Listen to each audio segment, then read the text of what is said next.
Hey, tonight we're diving into the warm, greasy, bone-cracking reality of life in a medieval castle kitchen, a place where ambition goes to die and dinner sometimes bites back.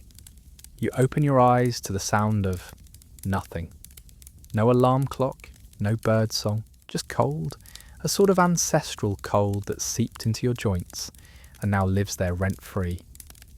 Your blanket, if we're being generous, is a damp scrap of wool that smells faintly like wet dog and last week's stew. You're lying on a straw mattress so thin it may in fact be more spiritual concept than actual object. Your breath fogs the air. It's still pitch black, which means one thing: time to get up. Your legs swing over the side of the pallet and immediately regret it. The stone floor is so cold you think you might have just stepped on death itself. You fumble in the dark for your shoes.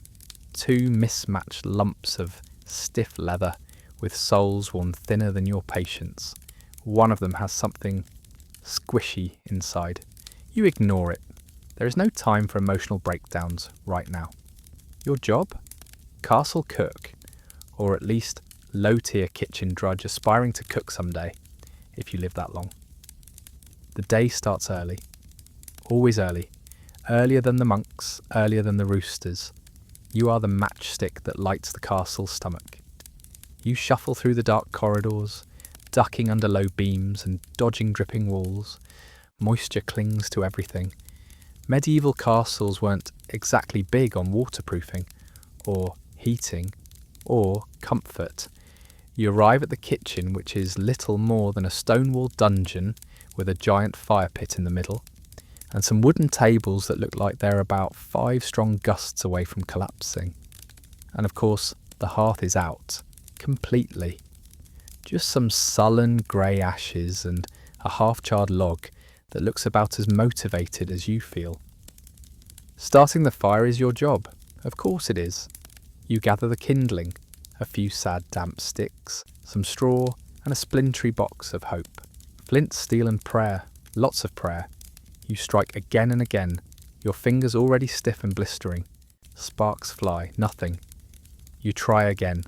A spark catches. You lean in.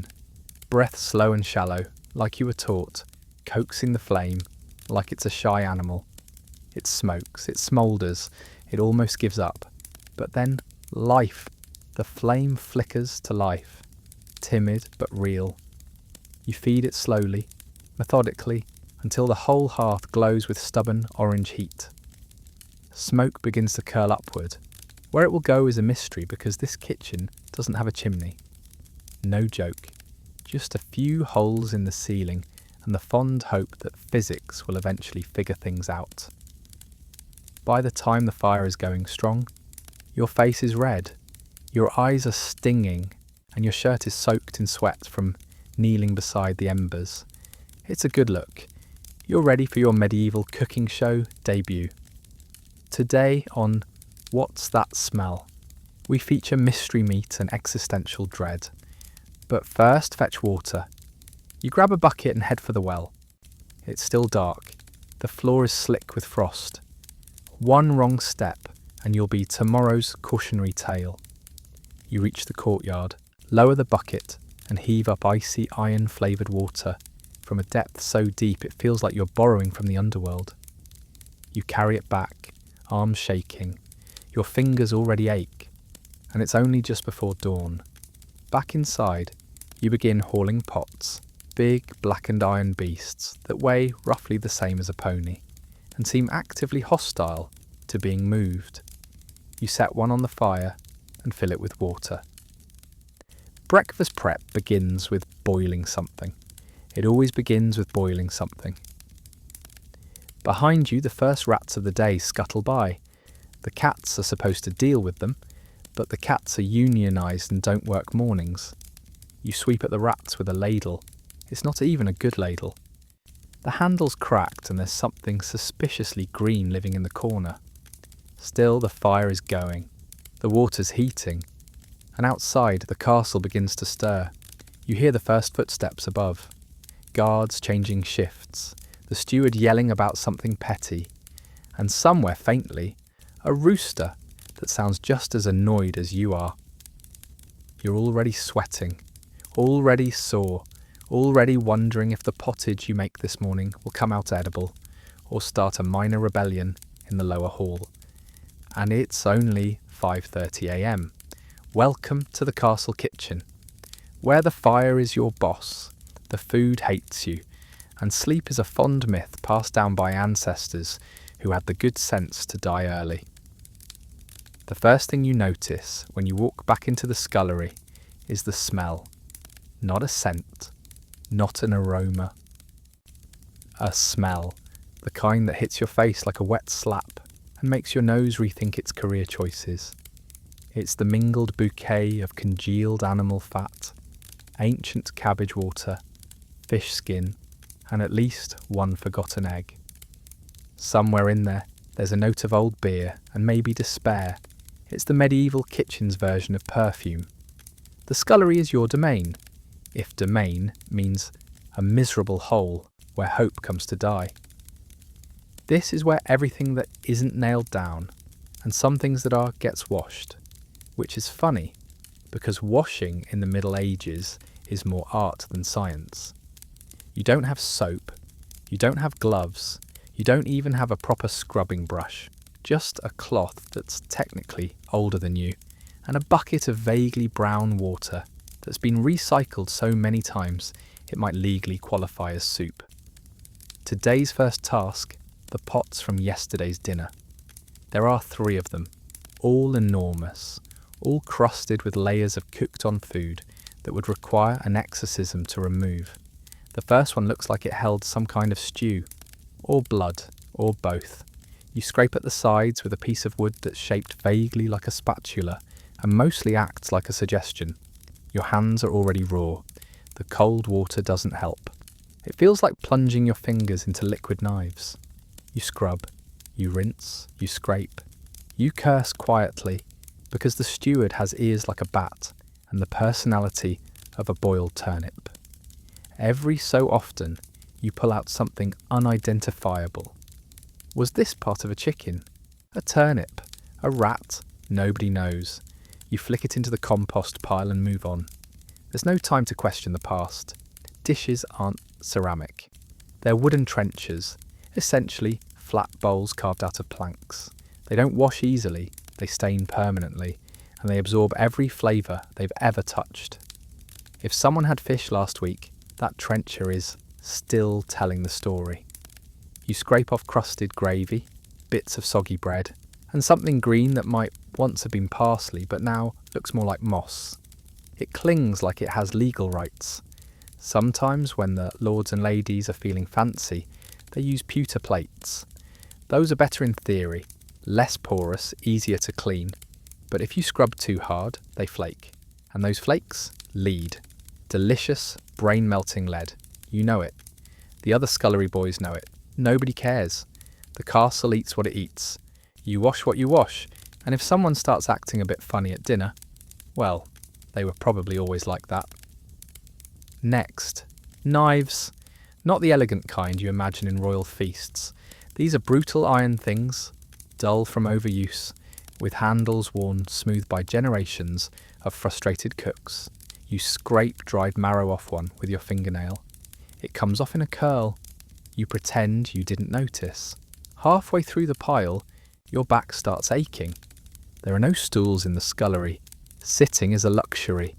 You work hunched like a very damp question mark, knees trembling under your weight. One of your shoes is starting to come apart at the toe, and you can feel the cold slush of something soaking into your sock. Or maybe that's not your sock. Maybe the floor is just claiming you, inch by inch. Then there's the ladles, spoons, forks. Well, not really forks, those are for nobles. You've seen them use little 2-pronged tools with an air of confused triumph, like they've just invented eating. The rest of the castle uses fingers. You scrub those implements too, mostly to make them look less like they were used to bludgeon someone. A rat skitters across the floor. You flinch. The cat just watches it go, licking its paw like it's on break. Useless little prince, you mutter at the feline, who blinks at you with aristocratic disdain. He knows you can't do anything. He's the lord of the scullery, and you're just the help. By now, the water is grey. Not just dirty to sentient. It sloshes with a sluggish dignity, like it knows it's reached its final form. You dump it outside, watching steam rise from the stone, like the castle itself is exhaling last night's sins. Back inside, the steward pops his head in. His nose wrinkles. "You're not done yet," he sneers, as if you've been lounging in a velvet chair sipping wine instead of inhaling the ghost of 12 different dinners. You bow your head, say nothing, go back to scrubbing. Welcome to the scullery, where every dish is an insult, every stain a personal challenge, and your only promotion is slightly cleaner water. And the day hasn't even properly started. The fire's hot now, really hot. Not the cosy, crackling warmth you might imagine on a crisp autumn evening. This is the kind of heat that makes your eyebrows twitch and your spine sweat. It creeps up your arms, seeps into your tunic, and turns your skin into a slow roast. You're at the spit, the great spit, an iron monstrosity that stretches across the hearth like a punishment device from some forgotten war. It's mounted with a whole pig, an enormous, glistening, slightly underwhelming beast that's been marinated in herbs, vinegar, and blind optimism. Your job? Rotate it for hours by hand. There's a handle at one end of the spit, worn smooth by generations of equally miserable fingers. You grip it and you turn, slowly, rhythmically, like you're winding up a medieval music box filled with grease, agony, and pork. Too slow, and the meat burns on one side. Too fast, and the juices fling themselves off like they're trying to escape. The smoke is relentless. It curls around your face like a wet scarf made of fire. Your eyes sting. Your nose runs. You cough once, then again. Breathing through your mouth helps, until it doesn't. Because now you can taste the smoke, thick, oily, flavoured with ash and something that might be thyme. You want to wipe your face, but your hands are raw and slick. You're sweating, even though it's probably 30 degrees outside. One half of your body is roasting like the pig. The other is pressed against the cold stone wall behind you, as if trying to remember what life was like before heat stroke. Across the room, the head cook is barking orders at someone else, throwing handfuls of herbs into a boiling cauldron like he's trying to exercise it. He's red in the face, covered in flour, and looks one onion peel away from a complete breakdown. You keep turning. Eventually, someone tosses you a wedge of bread. It's hard. Not stale, prehistoric. You chew it like punishment, staring into the flames as the pig sizzles, spits, and occasionally makes a weird noise that sounds too close to a scream. You try not to think about it. Someone once told you that being a spit boy builds character. You assume that person is now either dead or very, very rich, because no one still working in this kitchen says that with a straight face. You shift your weight. Your legs are numb. Your back is stiff. Your eyes feel coated in a fine layer of charcoal. You blink, and it's like scraping sandpaper over your corneas. You blink again. Big mistake. Smoke snakes up your nose and you sneeze violently, startling the pig, which responds by dripping hot fat down your sleeve. The spit creaks ominously. Historically, pigs were often stuffed with smaller animals. Geese, chickens, songbirds, if the Lord was feeling extra dramatic. You don't know what's inside this one, and you're not asking. The last time someone did, the answer was, "Don't worry about it," followed by a laugh that still echoes in your nightmares. Time slows, you turn, you sweat. You try not to hallucinate the Virgin Mary in the smoke cloud. Eventually, the cook checks the pig. He pokes it, squints, grunts, and declares it nearly. That's medieval kitchen speak for, "You're still here for another hour." Your arm is cramping. Your shoulder's gone dead. You're pretty sure Your elbow just made a noise that bones shouldn't make. You think about quitting. You think about walking out, stealing a loaf of rye and heading for the nearest convent. But then you remember, there is no out. Not really. You leave the kitchen, you starve. You get caught, you hang. Or worse, they send you to the bakeries where the heat is even worse and the head baker is legally classified as a war crime. So you keep turning. And that right there is the soul of spitwork. Repetition, suffering, and the slow realization that you are one bad tendon snap away from becoming part of the meal. Eventually, the pig is done. It's dragged off the spit by two assistants, its skin crispy, its eyes glazed, its mouth still slightly open in protest. You slump down beside the hearth, arms shaking, soaked in a mix of your own sweat and pork essence. Someone pats your back on the way out. You don't even look to see who. You just sit there, blinking at the flames, wondering when exactly you sold your soul to this life, and if you can somehow buy it back with a spoonful of dripping. The pig is gone, carried off to the high table with a flourish and a prayer. Your arms still ache from the spit. Your face smells like meat. And you? You're back at your station, staring at what passes for breakfast in this castle. A sack of wrinkled turnips, 2 loaves of bread so stale they could legally be used as weapons, and a lump of cheese that has clearly developed its own beliefs about life, mortality, and proper table manners. There's no time to panic. Breakfast needs to be ready before the steward walks in and starts judging everything with his eyebrows. The bread you attempt first, it's from 2 days ago, maybe 3. At this point, it's less food and more stone with delusions of crust. You bang one of the loaves against the table to test it. The sound it makes is somewhere between a thud and a threat. You briefly consider soaking it in broth to soften it, if you had broth, or water, or a free minute to cry in a corner. The cheese is next. It's supposed to be a firm wheel of goat cheese. What you've actually been given is a sentient wedge covered in blue fuzz with the texture of a crumbling nightmare. You cut around the worst bits, worst being a generous term, and hope that the noble eating it has bad taste and worse eyesight. Now the turnips, always the turnips. These ones are soft in the wrong places and hard in the others. You peel them quickly, slice them thin, and throw them into a pot with some leeks, 1 onion, and a suspiciously damp fistful of barley. The result? Pottage, or a beige mystery slop. Depending on who you ask, you throw in a handful of salt, or what you hope is salt. The labelling system in the kitchen is whatever someone shouted last week, and you're fairly sure someone swapped the salt crock with the lime powder. Again, as the pot boils, you stir, squint and sniff. Always sniff. Medieval cooking is 20% recipes, 30% intuition, and 50% praying whatever you just made doesn't kill someone. You taste a spoonful. It's edible. That's enough. Edibility is a triumph. Somewhere nearby, a junior kitchen lad drops a trencher and gets smacked with a wooden spoon. You sigh. You remember your first dropped trencher. You still have the scar. The fire is flaring up again. You adjust the logs, sweat trickling down your back. Medieval kitchens don't come with ventilation or consistent temperatures.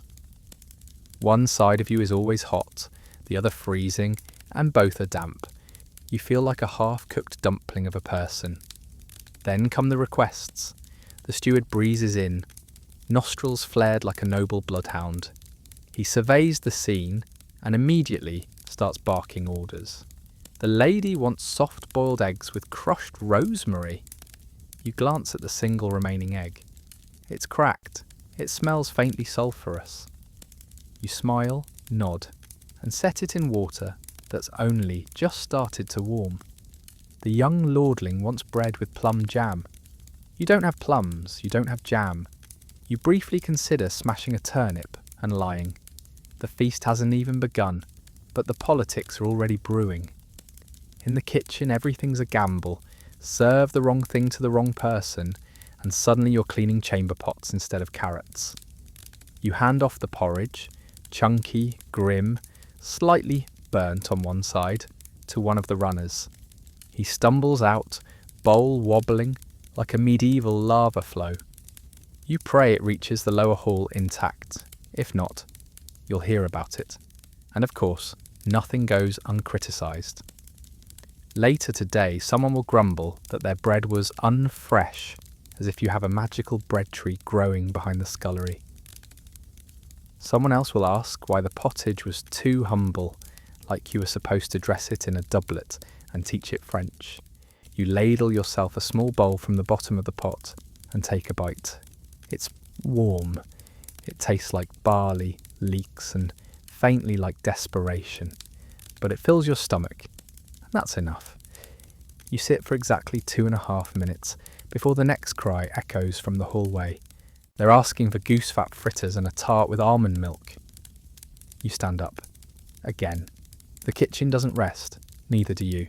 It's a slow-motion battlefield, and breakfast is only the opening shot. The butchering starts after breakfast, which is deeply unfair because you just cleaned your hands for the first time in 8 hours, and now you're about to dip them elbow deep into something that squeals. The livestock arrives in a chorus of hooves, squawks, and what you can only describe as emotional betrayal. A few pigs, a sheep, several chickens in baskets, and one particularly untrustworthy goose, all hauled in by the drover, who smells like he's been sleeping in a hayloft with a cider keg and a guilty conscience. You've been volunteered to help with the butchering today, which means someone higher up the kitchen chain shouted your name while making eye contact, and now it's your turn to make friends with a cleaver. The pigs come first. You tie one up. It wriggles. You tie it tighter. It wriggles more. You realise pigs are stronger than you. Smarter too, probably. It looks at you with eyes that say, you don't want to do this, and honestly, you don't. The deed itself is quick, brutal, loud. You've heard it said that pigs scream like people. You're here to confirm it. They absolutely do. The sound will haunt your dreams. Right alongside that time the pastry exploded and nearly blinded a priest. After the killing, the real work begins. Hanging, draining, slicing, gutting. The first thing you notice about gutting a pig is how warm it is. The second thing is how slippery everything inside a pig can be. The third is that you are now covered in bits of a former animal and still have 4 more to go. The head cook is barking orders. Save the offal. The steward's cousin likes kidneys. You nod, trying to figure out which squishy organ in your hand might be a kidney. You consider tasting it, then immediately regret thinking that. The sheep comes next. Smaller, smellier, with wool so thick it holds half the forest in it. You shear a patch with a blunt knife, just to reach the skin. Underneath, the sheep looks more like a wet dog than anything regal. There's blood. There's more screaming. You start to think you're hearing it in your head now. By midday, your apron is stained. Your arms ache. Your boots squelch ominously every time you move. You've slipped twice, nearly dropped a liver into the well once, and now your only goal is to keep your stomach contents on the inside of your body. And then the chickens. Chickens are faster than you'd think, especially when they don't want to be dinner. You chase one into the pantry, crash into a barrel of barley, and emerge with feathers in your mouth and a new personal low. Eventually, you catch it. You wring its neck. You feel a little dead inside, but that's just Wednesday. Feather plucking is a punishment invented by someone who hated joy. The feathers cling. They float. They wedge themselves into your tunic. You sneeze until you see stars. The smell of wet poultry and smoke becomes your new scent. You are now officially a barnyard-scented candle. By the time the goose is up, you're numb. The goose, however, is not. This one fights. It honks like it's swearing at you, bites your arm, smacks you in the face with its wing. You try to hold it down, but it escapes, flapping across the kitchen like a demon. Pots crash, a lad trips. You grab a stool and thwack goose down. You don't feel victorious. You feel like you've survived a very specific kind of trauma. The cook laughs. Good, we'll make pie from that one. Lord wants goose liver with herbs. You want a nap and a long hot bath, and maybe to disappear into the woods and become a nice, quiet moss. But there's still meat to sort, fat to render, bones to crack, and at least one noble who'll be furious if their mutton isn't tender enough to chew with a tooth made from ivory and lies. You scrub your hands. Again. The water runs pink. You stare into the basin and wonder how many lives you've ended before lunch. Then someone shouts, "The pies need pigeon." Of course they do. The sun is up now, slanting weak light through the narrow arrow-slit windows like it's trying not to get too involved. You, on the other hand, are fully involved. More than involved. You are in the thick of it. It's midday, the kitchen is roaring and the air is soup. Not the good kind of soup either. The kind that smells like boiled onions, singed hair, wet stone, and very old socks. There are footsteps overhead, lots of them. Heavy boots, silk slippers, the clank of spurs and the occasional laugh of someone who has never, not once, peeled a turnip in their life. Nobles are arriving. Early, unannounced, hungry. The head cook's eyes bulge like a frog. He whirls on the nearest body. Yours. "Get the bread," he barks. "Where's the fish? Where's the fish?" You sprint. Sort of. More like a stagger shuffle, half limp, half panic. Your muscles are already noodles from the morning's butchering, and now you're dodging scullery boys, swinging pot handles, and a lad with a tray of eggs that looks ready to weep. The bread you made hours ago is still warm. Barely. You stack it in a rush, dodging a hissing cat and a suspicious puddle that may or may not have been alive at one point. The loaves are uneven, some too brown, others just shy of being dough sculptures. You smear them with lard and try not to cry. Back in the kitchen, the chaos has tripled. 3 fires blaze. The hearth is packed with iron pots bubbling away like cauldrons of bubbling failure. Someone's dropped a ladle in the soup. Someone else is trying to fish it out with a broom. The cook shouts again. "The eel pie, is it ready?" You look at the pie. It looks back. You lift the crust. Steam hisses out like a warning. The eel, curled in a tight loop, is slightly underdone and disturbingly smug. You jab it with a hot poker until it surrenders. A footman bursts in. "They want food now," he announces, smug and breathless. Like the concept of preparing 20 dishes in 2 hours is new information. You resist the urge to throw something at him. Barely. Now begins the plate frenzy. You assemble trenchers, slices of coarse bread, meant to catch grease and shame.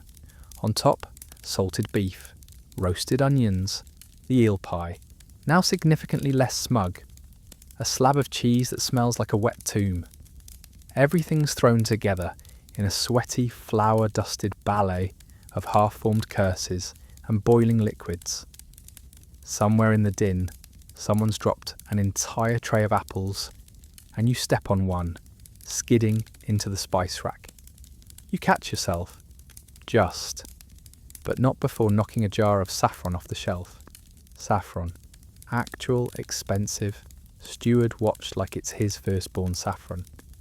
It hits the floor and poofs into gold dust. You freeze. The kitchen freezes. Even the cat stops licking its paw mid-motion. The head cook looks at you. His eye twitches. Did you just drop the saffron? You swallow, slowly. No. He glares. You glare back. Neither of you believe it, but there's no time to argue. The kitchen resumes. One of the castle boys, barely 12, brings a bowl of stew that's more water than anything else. "It's for the steward's page," he says. You know what that means. If the page doesn't like it, the steward won't eat it. If the steward doesn't eat it, you don't eat. Simple medieval math. You take a last look at your work. It's not art, but it's warm, seasoned and hopefully poison-free. You pass the trencher to the runner, who disappears through the swinging kitchen door into the belly of the castle. You wait, moments pass, then clang. The trencher is thrown back into the room. "Too spicy," someone shouts. "The boy said it bit him." You blink. Spicy with what? You use pepper, barely a pinch. You sigh, rub your temples, reach for the same ladle, stir the same pot, plate the same meal again, this time without flavour, because heaven forbid anyone taste something. You're tired, beyond tired. You're made of crusts and sighs. Your hair smells like firewood. Your shirt is glued to your back with a mix of fear and lamb grease. And somewhere, someone just asked if there's a second course. You're in the pantry now, where the light is dim, the air is thick, and everything smells like secrets. The room is lined with barrels, sacks, crates, and a sense of foreboding. It's quiet, too quiet, the kind of quiet that makes you check over your shoulder, even though nothing in here should move without permission, except the rats, and they never ask. Your task is simple: fetch onions, which means stepping into one of the most politically charged spaces in the entire castle. The pantry is ruled not by the cook, but by the steward. And the steward guards the good stuff like a dragon with a spice addiction. If you want anything finer than barley or mouldy apples, you'd better bring written permission, blood sacrifice, or a bribe. Today the door creaks open with a sort of groan that suggests it's actively judging your life choices. You step in, nose twitching at the sharp bite of aged cheese, spilled vinegar, and something that may once have been ham. Possibly. First stop, onions. They live in a sack near the back, under a leaky spot in the ceiling, and beside a crate of wrinkled apples that smell like punishment. You lift the sack, heavy, scratchy burlap that leaves 1,000 tiny splinters in your forearms, and find the first onion, soft in the middle, sprouting a green shoot that looks like it's trying to escape. You sort through 3 dozen more. 10 are usable. You congratulate yourself. The pantry has not defeated you. Yet. Then you hear it. A rustle, low behind the barley. You freeze. Another rustle. You crouch down, slowly. Peering behind the stacked sacks, eyes. 2 little gleaming dots in the dark. Rat. Big one. You hiss. It stares. You grab the nearest weapon, a ladle left on the flour barrel for some reason, and prepare for battle. The rat doesn't run. Bold little beast. You swing. Miss. It disappears into the shadows. You sigh. That's rat number 4 today. They're winning. The cats, sleeping. Lazy, self-satisfied lumps who only hunt when the mice are seasoned. You stomp back to the entrance, onions in tow, and nearly trip over a forgotten jar. You pick it up. Open it. Saffron? No. Mace. You sniff again. Wait, nutmeg? Or ashes? The labelling is inconsistent, the handwriting worse, and nobody thought to sort anything. You've once mistaken crushed rosemary for hay. You've seen someone serve sugar instead of salt and nearly cause a duel. And now, someone has moved the honey. You search shelf after shelf, peeking behind jars of fish paste, dried beans, and something in a pot labelled plums? Yes, with a question mark. You finally find the honey wedged between 2 mouldy wheels of cheese, and only because a bee tries to sting your hand when you grab it. You've barely survived the rat, the honey hunt, and the onion sort, and now you spot the steward. He's standing at the pantry door, arms crossed, eyebrows up, stomach out like a warning bell. "You were in there quite a while," he says, voice like vinegar on a paper cut. "You hold up the sack of onions." He raises one of his condescending eyebrows, a little higher. You add the honey just to seem cooperative. He squints at it like you've tried to hand him a live ferret. "Very well," he says. "Be quick about it, and no more accidental cloves in the fish stew." You nod, backing out, avoiding eye contact. He disappears into his secret spice shelf, where, rumour has it, the cinnamon lives, along with real pepper, dried figs, and things you've only ever heard of in stories. Some say the steward once traded a single jar of cinnamon for a goat, a length of silk, and the cook's best knife. You believe it. The man hoards flavour like it's gold, and honestly, it is. Back in the kitchen, you dump the onions on the counter, your hands still tingling from the burlap. The cook sees them, nods. Any luck with the nutmeg? You blink. It was labelled maybe ashes. I didn't risk it. Fair, he says, already chopping the onions with a speed that suggests he has no intention of living past 40. And then from the shadows, a rat casually walks past your foot. Nobody blinks, nobody moves. Because pantry politics and rodent warfare are just part of the job, and lunch is still 2 hours away. You're standing over a steaming cauldron of something that was supposed to be soup. It's grey, lumpy, smells vaguely like wet dog and burnt rope. You stir it slowly, watching the bubbles rise with a bloop and then collapse in defeat. Whatever was in here last week is still in here today, now reincarnated as scurvy prevention stew. Someone coughs behind you, a short, wrinkled woman who's been here longer than most of the timber in the castle. She peers into your pot with a practised squint. Don't let it boil too hard, she says. It wakes up the rot. You don't ask. You just nod. Lunch for the lower hall must be ready soon. That means pottage, a thin broth filled with grain, roots, and whatever didn't crawl away fast enough. You toss in some barley, a sprig of herbs, half a turnip. You're low on anything green, and the leeks are suspiciously bendy.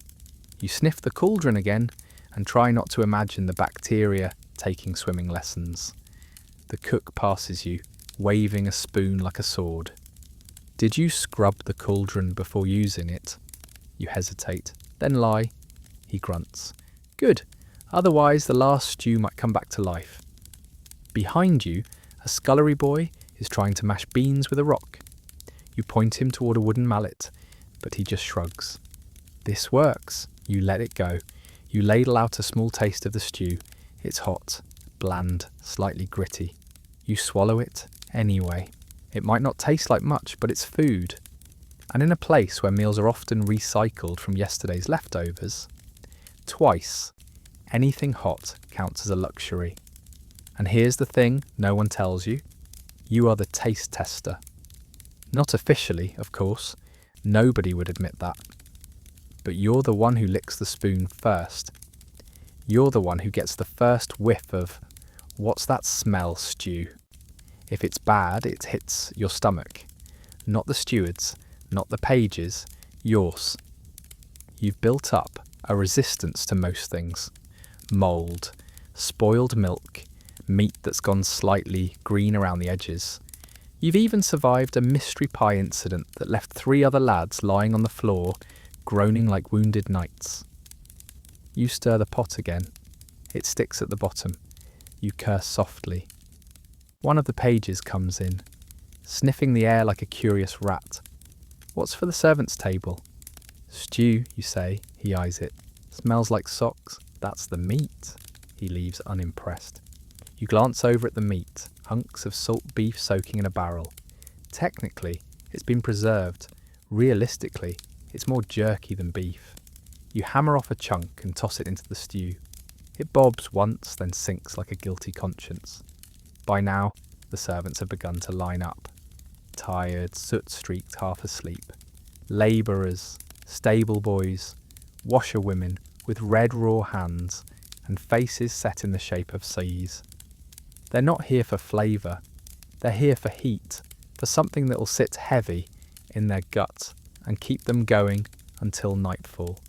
You ladle out the stew, one wooden bowl at a time. They thank you. Some nod. One just grunts and slurps it down so fast you wonder if he even noticed the splinter in the ladle. And still at the back of your mind, that creeping worry. Did the meat go bad? Was that turnip too soft? Is this the batch that finally turns on you? You've heard stories, kitchen poisonings, entire noble houses brought low by a bad fish pie. Sometimes it's negligence, sometimes it's sabotage, sometimes it's just medieval refrigeration, which is to say, none whatsoever. Historians still debate how often food poisoning actually killed people in medieval kitchens. Some say it was rare. Most folks had iron stomachs and low expectations. Others say the records are just vague, and died of a flux could mean anything from undercooked goose to vengeful eels. You serve another bowl. The floor is sticky. The smoke is thick. The herbs are running low. You sprinkle in a pinch of dried nettle, hoping it passes for flavour. From the rafters, a chunk of soot drops into the pot. You don't even flinch. Because this is lunch.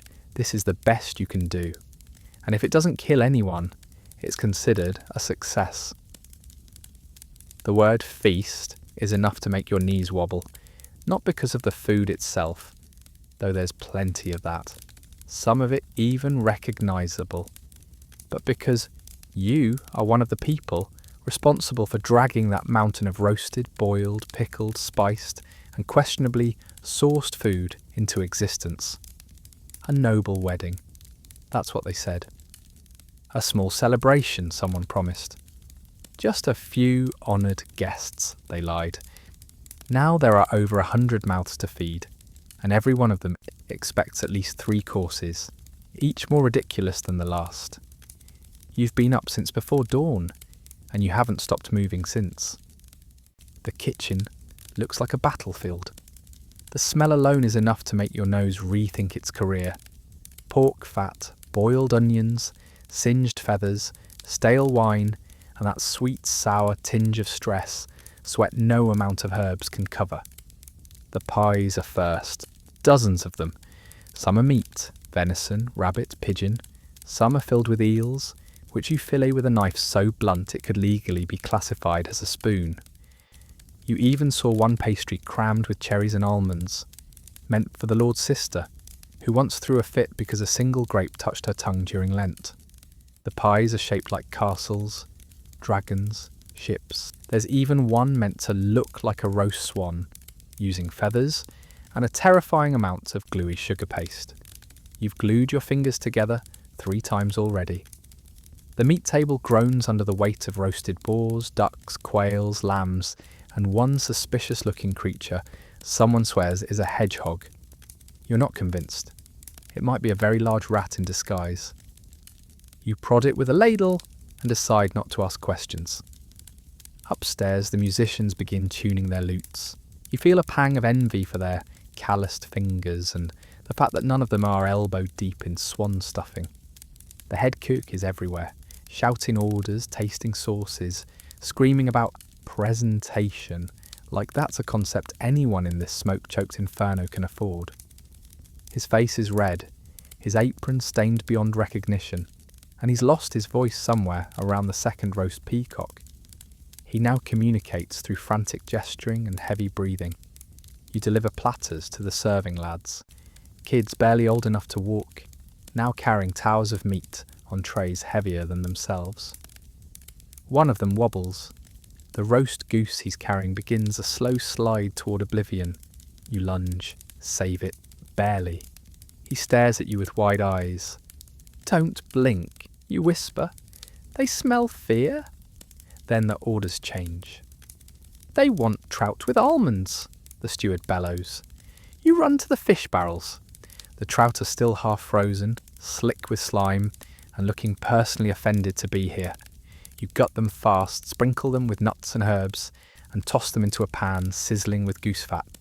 You don't even flinch when a spine stabs your thumb. You're already bleeding somewhere else anyway. The tarts follow. Apple, pear, quince. Some with cream, some with custard, some with things that definitely shouldn't be inside pastry. You drop one, it splats like an accusation. No one notices. You wipe it up with your sleeve and keep moving. Then come the salads. Yes, salads, because the Lord's cousin read about them in a Venetian scroll and now insists on fresh greens, despite it being late winter. You chop bitter herbs, toss in vinegar, and add violets to make it look festive. They won't eat it, they just want to say it was there. You stop to wipe sweat from your brow and catch a glimpse of yourself in the reflection of a pewter dish. Your hair is plastered to your face. Your eyes are red. You look like a haunted turnip. Someone screams, not in pain, in frustration. One of the pies collapsed. The sugar castle caved in. The head cook is livid. You slip out the back to check the roasting spit. The boar has started to char on one side. You rotate it, burning your knuckles in the process. Again. You haven't sat down in 12 hours. You've eaten nothing but crusts and regret.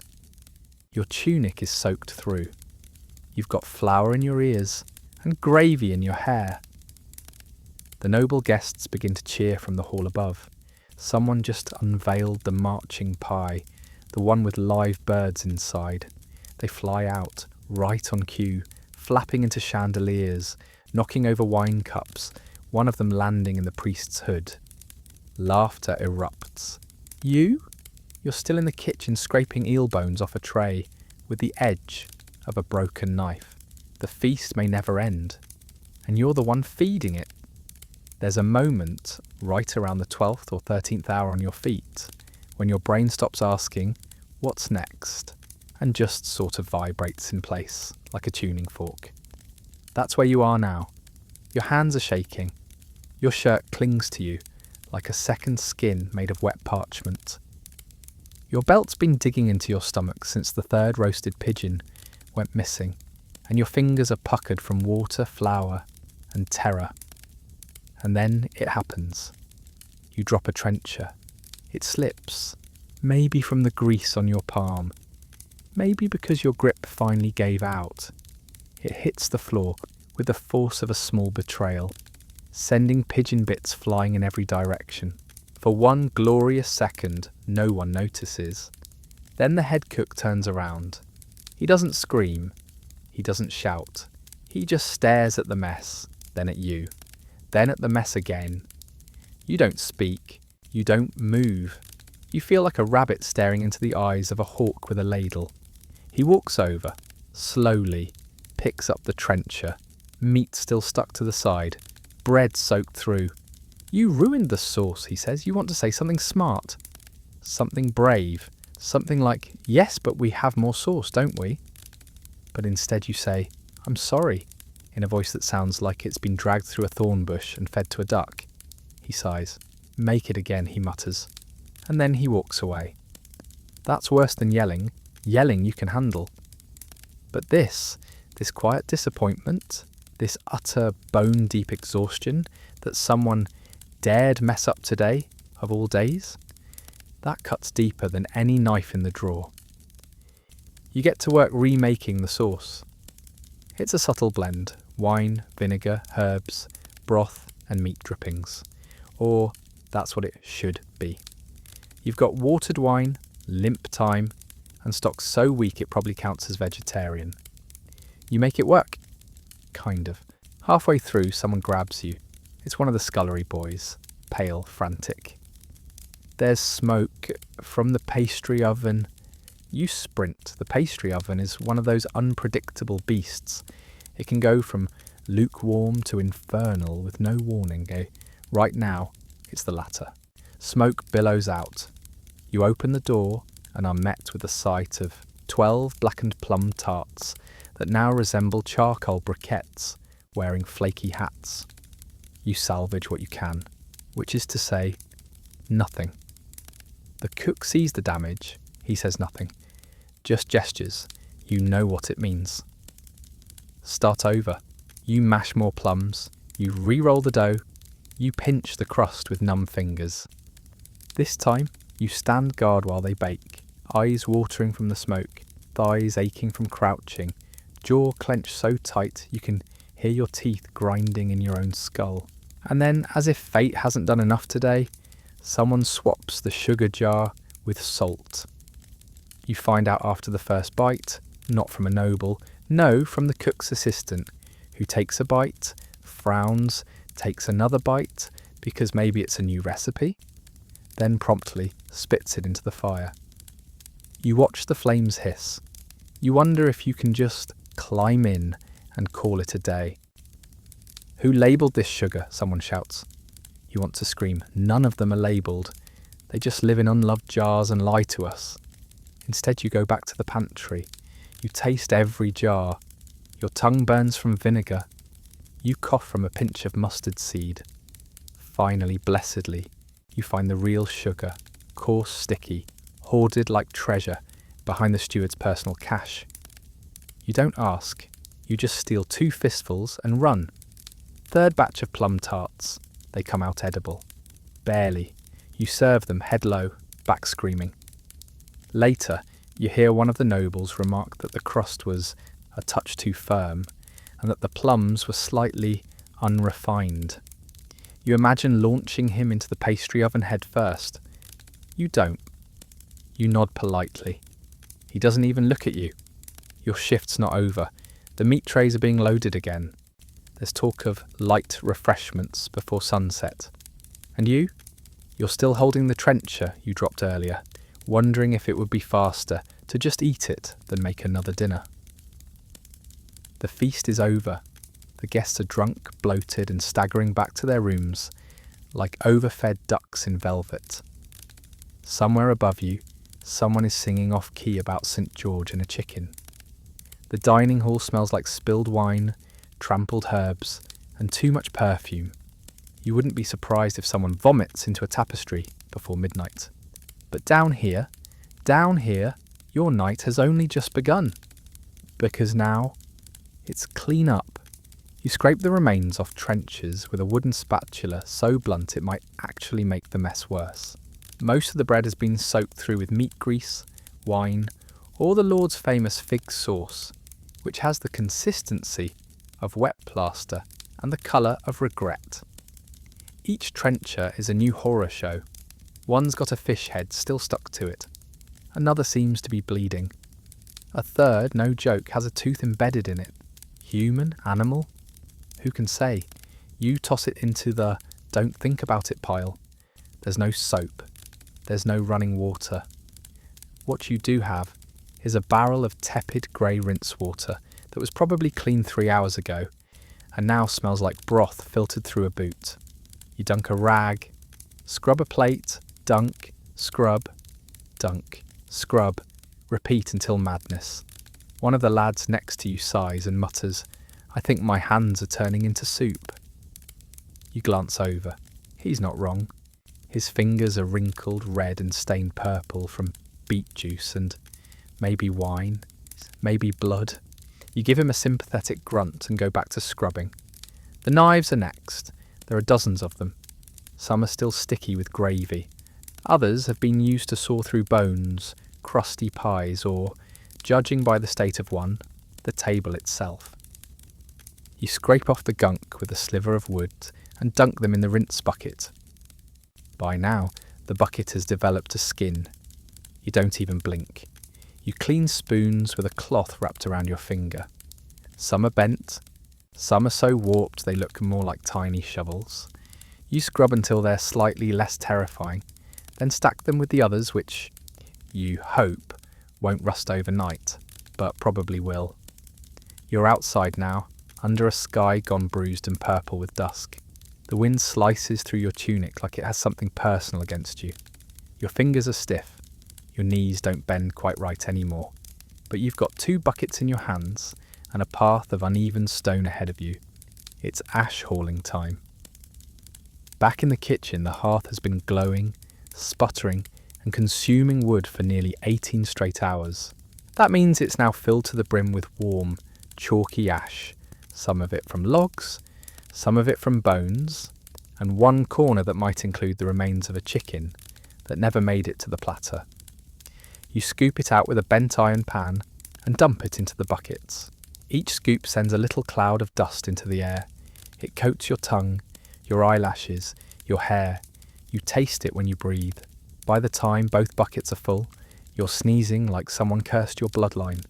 There's no elegant way to carry them. You try balancing one on each side, but the left one's heavier and the right one leaks. You wobble through the courtyard, ash sloshing onto your boots, to where it mixes with grease and becomes a kind of medieval grout. The dumping spot is outside the main wall, a sunken pit filled with years of soot, broken crockery and secrets. You tip one bucket. The ash tumbles out, lazy and grey, like it's too tired to even fall properly. You rest for a second, arms trembling. Your breath steams in the cold. You look up. For just a moment, there's silence. The castle looms behind you, dark and watchful. One torch burns in the hallway window. Somewhere inside, music still plays, lutes and recorders and the kind of laughter that only happens after a great deal of wine and no understanding of who had to cook it. You sit on the edge of the pit for a minute. Not long. Just enough to let your shoulders unclench. And then a shriek, high-pitched, from the kitchens. You sprint back, one boot half on, a smear of ash on your cheek. Turns out someone, probably the page, threw scraps into the hearth, greasy ones. The whole thing flared like a demon waking up from a nap. The cook singed half, his eyebrow off. There's soot everywhere. Someone's cloak caught fire. You grab the bucket of rinse water, lukewarm, grey, blessedly wet, and fling it at the base of the flames. It hisses. Steam bursts upward, filling the room with the aroma of wet soot and boiled onions. The fire is tamed, barely. Everyone stares at the wreckage. The cook blinks at the page. The page blinks at you. No one says a word. Then the cat, still dry, still smug, leaps onto the now soggy bench and licks its paw like it's supervising. You start cleaning. Again. The hearth must be relaid, coals rearranged, logs stacked in the perfect teepee shape you've memorised through trial, error, and at least one minor explosion. You rebuild the fire, slowly, carefully. Like it's a sleeping dog with a short temper, it takes. The orange glow returns. The heat snakes back across your skin, wrapping around your legs, baking your face. You close your eyes for a second, basking. Then you smell it. Burnt cheese. You don't even want to know. Turns out one of the younger lads tossed a rind into the fire to see if it would melt or do something funny. It did. It caught fire, dripped into the embers, and now the kitchen smells like singed dairy and sin. You sigh. Stare at the lad. He shrugs. You ever smell burning cheese before? He asks. You point at your face. Do I look surprised? He nods solemnly. Later, after the last flare-up, after the last plank is shoved into the woodpile, you're told the steward's dog needs feeding. You don't ask why that's your job. You just ladle some leftover gravy into a bowl, find a crust of bread, and make your way to the kennel. The dog, of course, is asleep. You set the bowl down. He opens one eye, sniffs, then sneezes directly in your face. You wipe your cheek with your sleeve. Head back in. Ash stained, grease slick, cheese smoked. The kitchen greets you like a warm, roaring mouth. And you step back in because there's still wood to split, pans to scrub, and the fire never feeds itself. And then there are the pots. Oh, the pots, huge black cauldrons lined with burnt fat, crusted pottage, and a layer of soot so thick it qualifies as armour. You brace yourself. Tip one over. The sludge inside slithers out like something that needs to be exorcised. The smell hits you like a hammer made of onions and despair. You scrape the inside with a broken paddle. The scraping noise alone could wake the dead. One of the cauldrons has something stuck to the bottom that refuses to come off. You try a knife, then a rock, then just punching it in frustration. Still won't budge. You give up. Flip the pot over. Sit on it for a minute. Your spine cracks like dry twigs. That's probably fine. Nearby, someone's trying to mop the floor with a bundle of straw tied to a stick. It's not going well. The straw falls apart halfway through, leaving behind a trail of wet gunk that's somehow worse than what was already there. A jug of ale spills, no one cares. It seeps under the table and joins the great floor soup. The head cook returns from upstairs, dragging his feet like a man who just lost a duel with a duck. He looks at the mess, then at you. "Still breathing?" he asks. You nod. "Unfortunate," he says, then keeps walking. You hear rats again, feasting on the scraps that miss the bucket. One of them drags away a whole crust. You salute it. King Rat, let him feast. He's earned it more than some of the nobles. Eventually, the floor is clear. The tables are wiped. The spoons are stacked. The pots are stacked beside you, like an iron tombstone to the day's work. And yet, there's more, because the pantry still needs sweeping. The ashes from the hearth must be dumped, and the steward's going to want his personal goblet polished by hand, as if he drinks from it with his soul. You take a deep breath, instantly regret it. The air smells like burnt eel and roasted plum farts, but you move, you keep moving, because this is what you do. You clean, you scrape, you make the filth disappear, even though no one thanks you, even though it'll all be filthy again in the morning. You're back inside, chopping herbs under candlelight. The blade is dull, your fingers are numb, and the rosemary smells like the forest floor after a thunderstorm. Damp, sharp, slightly medicinal, and far too lively for this hour. You chop slowly. The table wobbles. You've wedged a bit of stale bread under one leg to balance it, but it's only a temporary fix. Like everything in the kitchen, it's after curfew now. The castle halls are dark. The nobles have drifted off to their chambers, full of meat and mead and obliviousness. Above, the wind whistles through the arrow slits. The sound is hollow, like the castle itself is exhaling after holding its breath all day. But the kitchen is still awake. The fire is banked low. Embers glow under a thick layer of ash, casting long shadows.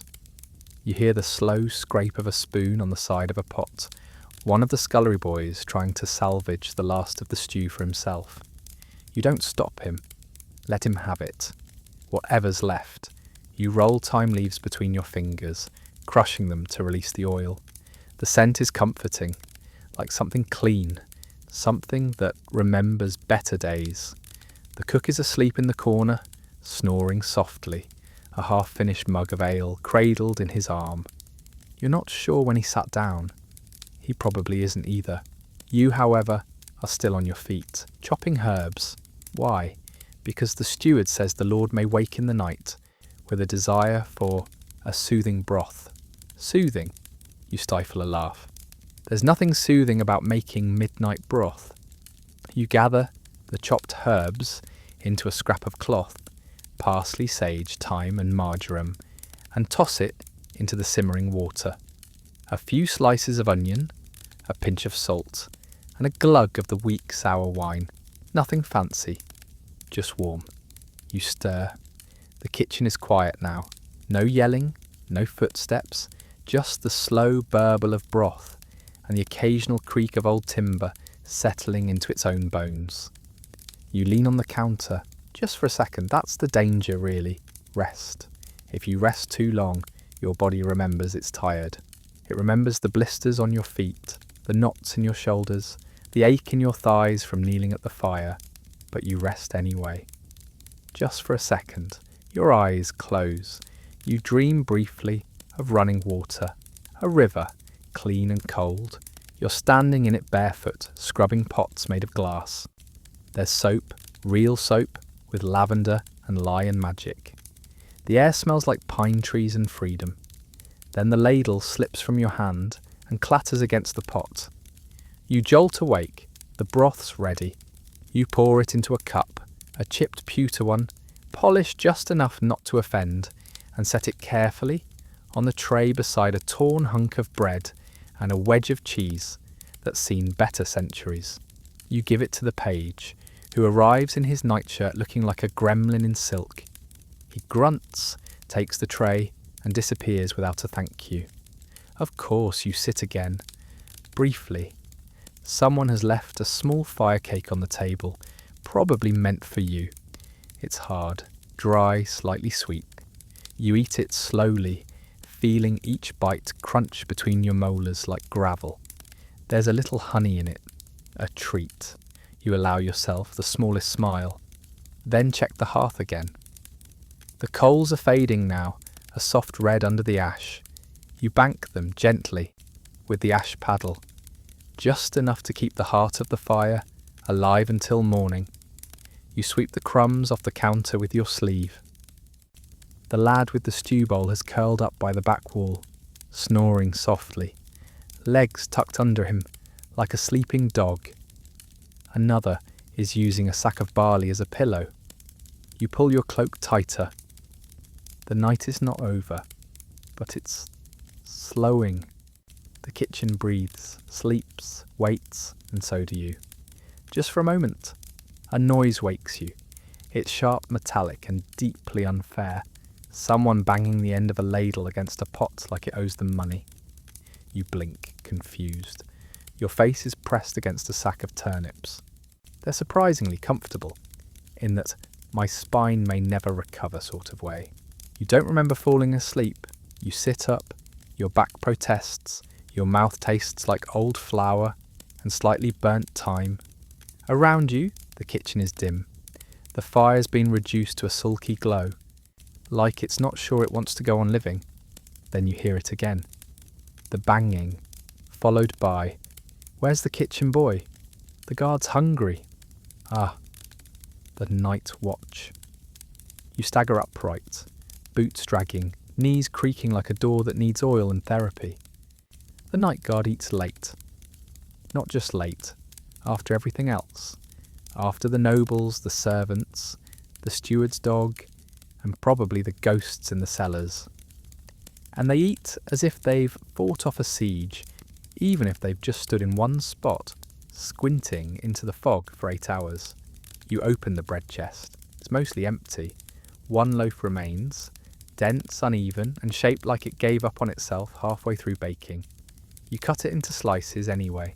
Next, the stew pot. Cold, solid. It jiggles when you poke it. You add water, stir until it turns back into something vaguely edible, and slap it on the fire. The ladle makes a rude noise as it scrapes the bottom. You pretend not to hear it. The guard won't care. They'll eat anything, including probably the ladle. A soft knock. You turn. It's not a guard, it's the steward's cousin, the drunk one. He's in full court dress, minus one shoe, and smells like cloves, wine, and mild disaster. He grins. Thought I'd pop down. I could murder a sausage. You blink at him. I'm afraid we're out of... He waves a hand. Anything, really. Just something warm. You serve him a bowl of the revived stew. He tastes it. Smiles. You're a magician. Then spills half of it on the floor. You nod calmly, while screaming internally. He wanders off, humming. You clean up the mess again. By now the stew is ready for the guards. You fill 3 bowls and carry them through the service door, out into the freezing dark. The castle wall looms above, ancient and vaguely grumpy. A sentry leans on his spear, shivering. He perks up when he sees the bowls. Thought we'd been forgotten, he mutters, grabbing one. You want to say, I dreamed I was a turnip 20 minutes ago, but you just smile. Back inside, there's another knock. A different guard. Do you have any ale? You point to the barrel. He nods, fills his cup, grunts something that might have been thanks, and vanishes again into the cold. The quiet returns. You sit. Again. Not even a full sit, just a hover against the edge of the chopping bench. Your hands sting. You flex them. The cuts are shallow but everywhere. Tiny nicks from the knives, from the splintered handles, from life. You look at the hearth. It needs feeding again. You groan, shuffle over. Add a few logs. Blow gently until the embers catch. The fire flares up. Warmth spreads across your cheeks. You rest your forehead on the mantel for a second. Then a voice calls. Distant, half asleep. They want more broth upstairs. You blink, swallow, and reach for the pot again. You don't remember pouring the broth. You must have. The ladle's warm in your hand, and there's a trail of droplets leading from the hearth to the tray you just filled. But your mind feels hollow, a soft echoing quiet, like the inside of a dry gourd. Your arms move on their own. Fold the cloth, balance the cup, steady the trencher, step carefully around the corner where the flagstone always wobbles. The page takes the tray without a word. Just a nod. His hairs mussed, his eyes heavy. You catch a whiff of lavender oil. Someone's had a better evening than you. You shuffle back into the kitchen. There are no more fires to tend, no more dishes to clean. The floor is swept mostly. The benches have been wiped down, sort of. One of the scullery lads is asleep, with his head on a sack of lentils. His hand twitches occasionally, like he's dreaming of peeling turnips. The hearth still glows. The last coals hang on with a stubborn orange warmth, their shapes shifting like old stories whispered too late at night. You sit, this time fully. Your bones settle in like they're grateful. The stool creaks, your feet throb. You unlace your boots just enough to feel the blood return. You close your eyes, let yourself breathe. There's a rhythm in the kitchen now. Drip, creak, crackle, snore. You lean back against the wall. It's cold, but your front is warm from the fire. The contrast is oddly comforting, like the whole day distilled into one moment. Too much heat, not enough rest. You think about the food, the pie that collapsed, the stew that bit back, the trencher that hit the floor like a warning, and the eel that looked smug even in death. It was a terrible day. You survived it. Somewhere someone will wake up and complain about their bread being too hard or their goose too dry. And you'll smile and nod and pretend not to notice they eat with hands, softer than pudding. But right now, the kitchen is yours. Your domain, your inferno, your sanctuary, your prison. You run a hand over the chopping bench, rough with scars and spills, and tiny gouges left by dozens of hands before yours. It's comforting. Real. Someone stirs, a muttered name, a shift in sleep, then stillness again. You pull your cloak tighter, let your chin rest against your chest, and let the quiet carry you for just a little while. The fire dies slow, the air cools, the stone beneath you becomes part of your bones, and in the dim hum of sleep and ashes, the kitchen finally goes still.